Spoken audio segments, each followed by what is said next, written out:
we are replacing our fuel water separator, and we are replacing our primary fuel filter, which is also a fuel water separator, which is mounted on the engine. For this, we're going to be using this is a regular old school filter wrench like you can get off the shelf at AutoZone, and this is OST0018, which is a wrench we've made specifically for dealing with fuel filter cups. We'll get to that in just a minute. First, let's go ahead and pull our filter assembly off and the fuel water separator off.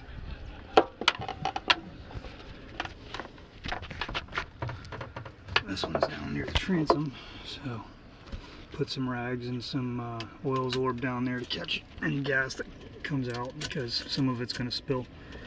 This one has got plenty of corrosion and rust on it, so may need to resurface the head unit once we get it loose. Let's see what we got here.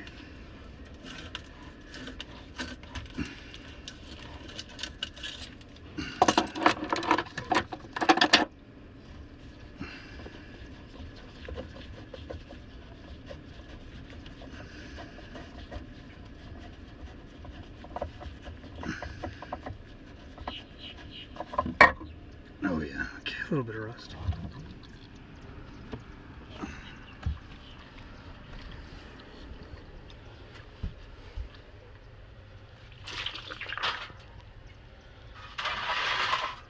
Just let that guy sit there and marinate for a minute.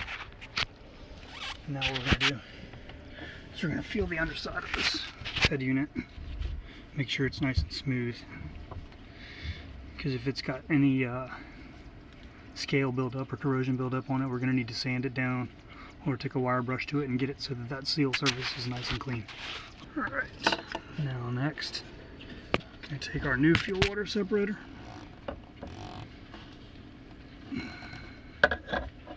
Thread it on carefully, make sure you're not cross-threaded, and then go ahead and spin her on.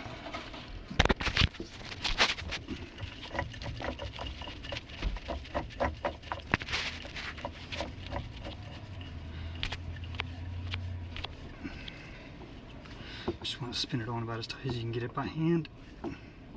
Don't use a wrench to put it back on. Now. Alright, now we're getting ready to pull our primary filter off. This filter you have to be very careful with. So you have a lead on here for your fuel water sensor. This needs to be disconnected first.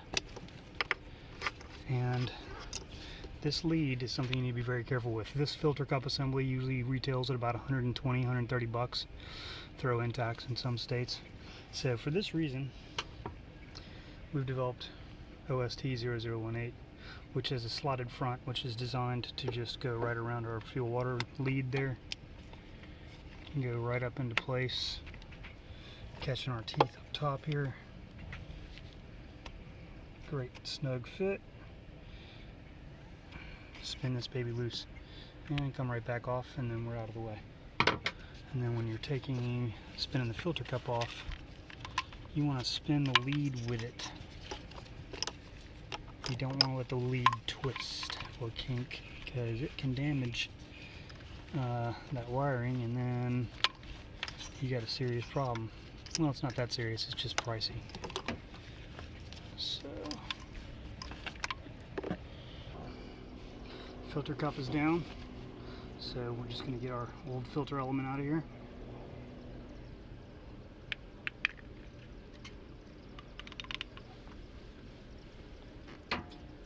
Take a look at our fuel. This is really clean.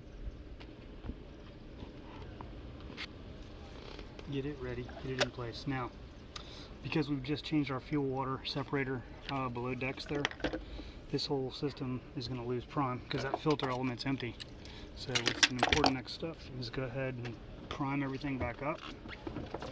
Get the new fuel water separator primed, and for that I like to just use the old primer bulb. The old-fashioned primer bulb like you see on every single outboard in the world. Right here. I'm going to squeeze this, and the reason I do this as opposed to using a suction pump or something like that is because I want to make sure that our primer bulb actually works. And we do that on every boat as part of every service. When we're checking through the fuel system, that humble little primer bulb is actually a very, very important part of the fuel system. So first thing it's going to do when it starts squeezing is push a little bit of fuel. It's going to push the remaining fuel out of the fuel lines here. So you want to have a rag or something to catch that.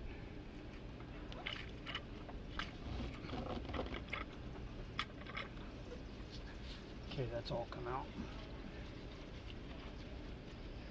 Should be nothing really in there. Now I'm just squeezing our primer bulb. I'm going to use it. We can use our primer bulb to pull fuel all the way from the fuel tank to our primary assembly right here. It's going to fill up the fuel water separator along the way. And on smaller boats it doesn't take very long. On bigger boats it can take forever. But I want to make sure our fuel system is functional from end to end. And I can hear our anti-siphon valve starting to, it's rattling below decks, so I know fuel is coming through there. That's the other thing you want to check on these. Anti-siphon valves can misbehave, get stuck, and really be a pain to deal with.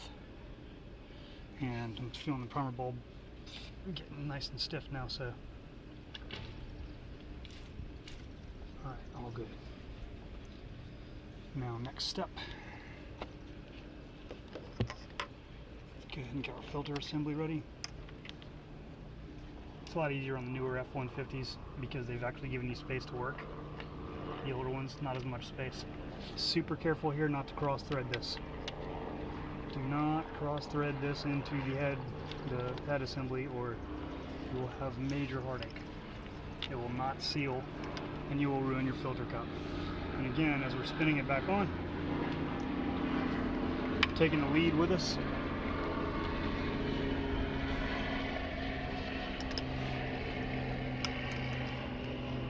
So we don't let the lead twist up. Okay, now it's more or less bottomed out. Give it a nice little twist. No need to get too crazy with it.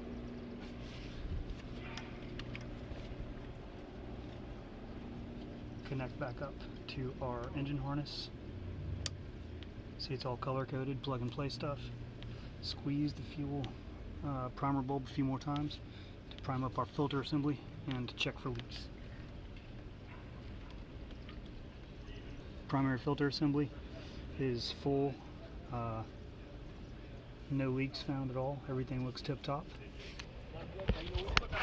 And with that, I'm Tyler with Outboard Specialty Tools, and see you soon.